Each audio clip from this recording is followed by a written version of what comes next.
लोगों ने धक्का मारा, ठीक है, सोचिए।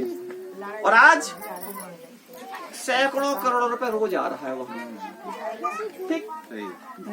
कल विलायत कला में भी यही होना है, ठीक है। एक सज्जन आए तो मैंने कहा तुम्हारे अकाउंट से 1 करोड़ रुपए इस आश्रम में लगेगा मेरे मरने के बाद। तो हंसने लगा वो, लेकिन मैंने कहा मेरे मरने के बाद लगेगा। जीते जी जो है मैं तुमसे लूंगा नहीं, तुम लगा नहीं पाओगे, मरने के बाद मैं कुछ कर नहीं पाऊंगा।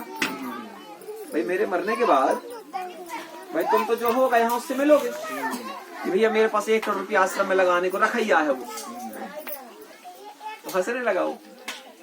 मैंने कहा अभी तुमको लग रहा है कि बाबा जी ऐसा बोल रहे हैं, मैं काहे को दूंगा 1 करोड़। मैंने कहा तुम्हारा फिक्स है कि तुम लगाओगे ही। मेरे पास संदेश पहुंच चुका है, अब बताइए। तो कुल मिलाकर के सारी चीजें तय हैं, ठीक है ना। तो उन चीजों पर क्या होता है, जैसे हम सहयोगी बन जाते हैं, आप अच्छे काम के जैसे ही सहयोगी बन जाते हैं तो आपके साथ में तरंगे चलती हैं। एक छोटी सी घटना आपको बताऊंगा, उसके बाद जो है हम लोग चलेंगे। एक बहुत अच्छा डॉक्टर था, बहुत ध्यान सुनेंगे और इस कहानी को आप जहां चाहें उसको बढ़िया परोसें भी। बच्चे लोग तुम लोग भी यहाँ आके थोड़ा आओ, कुर्सी आगे कर लो, कुर्सी आगे करके आ जाओ। सब लोग आ जाओ बेटा, थोड़ा पास में। एक बहुत अच्छी बात बता रहे सबको, सबके काम की है। पूरा हो गया, उसको पूरा कर दिया। 2-4 जो भी निकले उसके तो कंप्लीट करके फिर बंद कर दिए, फिर बाद में उसको।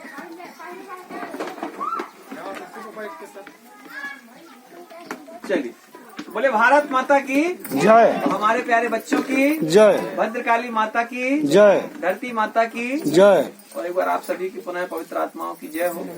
एक डॉक्टर साहब थे, बहुत ध्यान सुनना और जहां मौका लगे इस बात को जरूर सुनाना। वो डॉक्टर साहब क्या करते थे, बड़े समर्पित थे भैया। जैसे डॉक्टर साहब समर्पित थे ऐसे हमको समर्पित होना चाहिए। अगर डॉक्टर साहब जो हैं, कुछ ले लो बेटा, डॉक्टर साहब को यदि जो है किसी ने बोला कि डॉक्टर साहब इलाज करने चलना है, तो वो ये नहीं बोलते थे कि यार अब भी आया हूँ, थक गया हूँ थोड़ी, चलो। एक रात डॉक्टर साहब 12 बजे इलाज करके आए और 12:10 में जैसे ही उनकी नींद लग रही थी, दरवाजा खटखटाया किसी ने। फिर गए, इलाज करके आए। 2 बजे आके लेटे ही थे, फोन आ गया। डॉक्टर साहब भी बड़ा सेवा का जो है, ठीक है ना। तो 2 बजे फोन आ गया, डॉक्टर साहब मरीज बहुत सीरियस है, अब भी तुरंत। कहाँ है? संयोग से वो स्थान जो था वो थोड़ा आउट में था, वहां वाहन से नहीं जाया जा सकता था, वहां जो है पैदल ही जाना पड़ता। और एक पुलिया पड़ती थी, एक वहां पुलिया पड़ती थी। डॉक्टर साहब पैदल चल पड़े। सोचो आप, रात में 2 बजे डॉक्टर साहब पैदल चल रहे हैं, क्या जरूरत है? लेकिन ये समर्पण। और जैसे ही गए तो पुलिया में एक आदमी जो है रोक लिया, रुको। पुलिया में जैसे पहले कहते हैं बगधारी में लोग रोक लेते थे, है ना, तो पुलिया में रोक लिया और बोले रुको, कहाँ जा रहे हो? तो बोले मैं तो इलाज करने जा रहा हूँ। बोले माचिस है? बोले माचिस तो नहीं। और वो चला गया, डॉक्टर चला गया। इसके बाद में वहां इलाज करके आया। देखो अभी आपको याद है ये किए थे। तो लौट के आए वहां से और जैसे ही लौटे तो पुल में फिर वो ब्रिज के नीचे खड़ा था। ब्रिज के नीचे फिर से खड़ा मिला। बोले हाँ बैठ जाएंगे वहीं बैठा लो। हाँ बैठे, यहीं बैठे, कोई दिक्कत नहीं अभी, बस साथ में चल दो। तो अब आप सोचिए कि वो जो है फिर वहीं खड़ा था। उसने फिर कहा माचिस है? तो बोले माचिस तो नहीं है।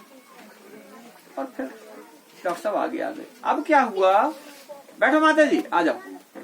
इसके बाद में सुबह आके लगभग 3:30-4 बज गए इनको। इसी बीच इतना सब करते 4:15 साढ़े 4 बजे एक पुलिस की गाड़ी आई और दरवाजा खटखटाई। बोले डॉक्टर साहब दरवाजा खोलिए। क्या हो गया? एक मरीज का बहुत सीरियस एक्सीडेंट हो गया है, किसी ने उसको मार दिया है, मर्डर की कोशिश है, चल के देखो आप। तो बोले कि ठीक है, गए वहां तो देखे तो उस वही व्यक्ति था जो ब्रिज के नीचे था। तो ब्रिज के नीचे वाला व्यक्ति, आई माता जी बैठी, और ठीक है माता जी बैठे। तो वो जो है देखिए तो वही आदमी है। तो सांसें उसकी जो है बिल्कुल अंतिम चरण में थी। तो बोले क्या हुआ तुम्हारे साथ? बोले मैं बहुत कम समय में जल्दी बताता हूँ, मैं लुटेरा हूँ, मैं लूटने के लिए खड़ा रहता हूँ पुल के नीचे, है ना। लेकिन हुआ क्या कि बेटा गए थे अपन ना वहाँ पे आसन उधर लगा लेते, सब लोग आई रहे है ना वहाँ पे, ठीक है, 2 मिनट पूरी बात सुन के जाओ, वहीं बैठेंगे अपन। तो बोले कि मैं लुटेरा हूँ, मैं लूटता हूँ, लेकिन मैं अकेले व्यक्ति को लूटता हूँ, इसलिए मैं तुमको नहीं लूटा। तो डॉक्टर साहब के साथ था कौन, ये सवाल। डॉक्टर साहब अकेले गए थे इलाज करने, और लुटेरे ने कहा कि मैं अकेले व्यक्ति को लूटता हूँ, चूंकि आप अकेले नहीं थे इसलिए मैं आपको लूट नहीं सका। तो डॉक्टर साहब के साथ कौन था, ये सवाल है आप सबसे, और उत्तर आपको सबको मालूम है। लेकिन उत्तर में हमको सीरियस होना पड़ेगा कि क्या हमारे साथ में वो है जो डॉक्टर साहब के साथ में था। मेरे साथ तो है, हर व्यक्ति सवाल करे अपने से कि क्या मेरे साथ में वो है जिससे मैं हूँ। मेरे साथ में वो होना चाहिए जिससे मैं हूँ। अगर मेरे साथ में वो नहीं, आप निरंतर कैमरे की निगरानी में आप स्वीकार कर लीजिए। जैसे ही आप स्वीकार करेंगे आपके बाजू से सीसीटीवी कैमरा लगा है, आप गलत काम बंद कर देंगे, है ना ऐसा।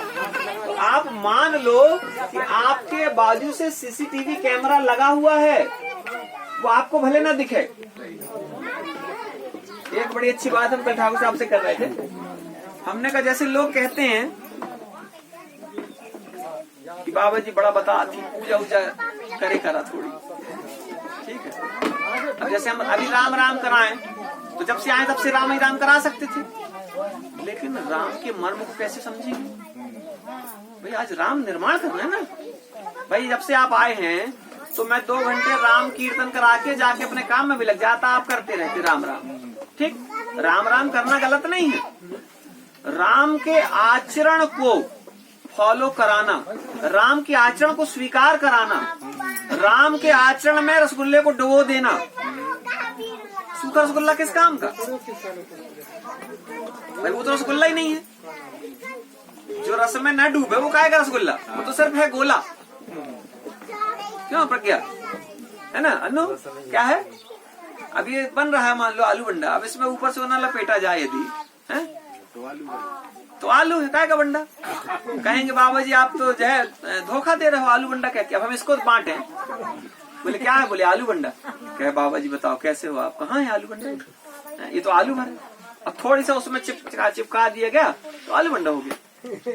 तो ये जो थोड़ा सा है उसकी कवरिंग पुस्तक और कीमती हो जाती है यदि उसमें कोई बढ़िया कवर चढ़ा दिया जाए। तो आप जितने लोग हैं, अभी आप देखिए संसार में जाके हर जगह मेला चल रहा है, और मेले में सिर्फ गक्कड़ भरता, थोड़ा सा कहीं गांजा, कहीं भांग, कहीं शराब। आपके कई जन्मों के पवित्र कर्मों का फल है कि यहाँ पर कोई बीड़ी पीने वाला नहीं है, कोई तम्बाकू खाने वाला नहीं है। हो सकता है क्योंकि वो करते हो लोग तो बाहर करेंगे। ये क्या अच्छी बात नहीं है? क्या इसमें पवित्रता की खुशबू नहीं है? जहाँ पर सिर्फ गांजा भांग का ही पूरा डेरा है। हमसे कई लोग कहते बाबा जी आश्रमों में तो गांजा ही चलता है, बीड़ी सिगरेट ही चलती है दिन रात, ठीक है। और वहाँ अधिकारियों की भीड़ लगती है सबसे ज्यादा। जहाँ जो है आप लोग भी अब अनुभवी लोग हैं, हम तो अभी छोटे से बच्चे हैं, है ना। आप लोग तो अनुभवी है, तो आप लोगों ने देखा है कि सबसे ज्यादा भीड़ वहीं लगती है। जितनी 4 व्हीलर वहीं मिलेंगी। एक दिन एक सज्जन इतने सारे फल लेके आए और आए तो पूजा वूजा हुई, प्रसाद चढ़ाए। बोले बाबा जी हम थोड़ी वहाँ बैठ लें।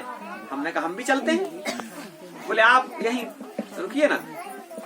हमने कहा नहीं, हम तो भैया साथ ही में बैठते सबके, जैसे हम आपके साथ ही बोल रहे कि भैया साथ में बैठेंगे, पर अभी वहां भी चलेंगे तो सबके साथ चलेंगे। तो हमने कहा कि भैया हम तो साथ में बैठते हैं। तो वो बोले, वहां जाके वो थोड़ा जो है तम्बाकू वमाकू मलने लगे। हमने कहा भैया अगर आप ये सोच रहे हो ये फल मिठाई लाए हो तो बाबा जी आपको यहाँ गांजा पीने देंगे, दोबारा कुछ न लेके आना और ना आना हो तो ना आना, ठीक है। लेकिन इस बात को ध्यान रखना कि आप जो है ये सब ना चले, ठीक है ना। और उसके बाद जो है वो नहीं आए, और हमने कहा नहीं आए तो हम नुकसान फायदा